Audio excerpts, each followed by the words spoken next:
Saudações a todos os participantes da 12ª Mostra. Sou Pablo Henrique Tolfo e apresento relatos de uma prática pedagógica envolvendo o estudo da regra de sinais no contexto do PIBID.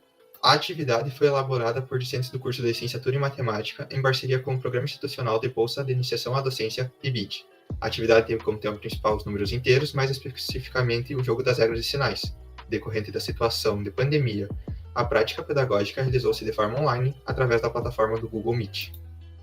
O processo de iniciação à docência é muito importante para nós enquanto acadêmicos de licenciatura em matemática, pois nos possibilita pôr em prática teorias já vista ao longo do curso de licenciatura.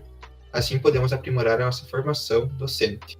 Neste ponto de vista, enfrentando as dificuldades impostas no dia a dia, é possível uma nova forma de educar, buscando a construção da técnica embasada nas teorias, para tornar mais eficiente o processo de aprendizagem para os educandos, de acordo com Silva, Gonçalves e Paninguá.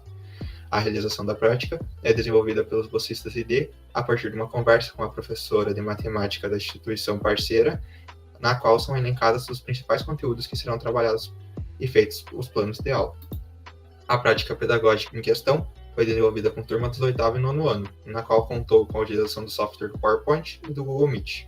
Durante a atividade, enquanto um dos bolsistas ID explicava sobre edição e subtração de sinais diferentes, foi constatado o assunto de módulo, na qual os alunos tiveram muita dificuldade em compreender o conceito de módulo, embora já tivessem visto anteriormente o conteúdo com a professora regente de classe. Então, destinamos algum tempo e demos uma brecha na nossa explicação para ressaltar o conteúdo de módulo, na qual fizemos a esquematização conforme a figura, podendo explicar de forma algébrica e geométrica o conteúdo.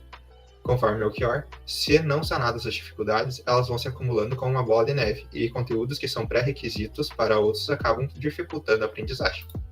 Outro ponto de vista importante foi a cobrança do desenvolvimento das questões pelos alunos, na qual eles registrassem o passo a passo, a fim, caso tivesse erros, a gente pudesse evidenciar melhor onde é que fosse esse erro, pois, de acordo com o Cury, essa ação possibilita a realização da análise de erros, a qual é um recurso metodológico que proporciona estudar dificuldades, estratégias, procedimentos e erros de natureza diversas vindo dos alunos. Assim, quando o aluno comete um erro, fica mais evidente ao professor a necessidade de possíveis retomadas conceituais e onde reexplicar o conteúdo. Contudo, concluímos que a turma apresentou algumas dificuldades conceituais durante a explanação do conteúdo. Porém, após a revisão do módulo, percebeu-se uma melhora significativa da aprendizagem dos alunos. Logo, o objetivo de nossa intervenção foi alcançado. Sendo assim, práticas como essa, proporcionadas pelo PIBID, possibilitam a nós acadêmicos ter uma realidade da futura profissão docente. Essas foram as referências utilizadas. Finalizo a apresentação, deixando aqui o nome e e-mail de cada um dos autores, caso queiram entrar em contato, e agradeço pela atenção.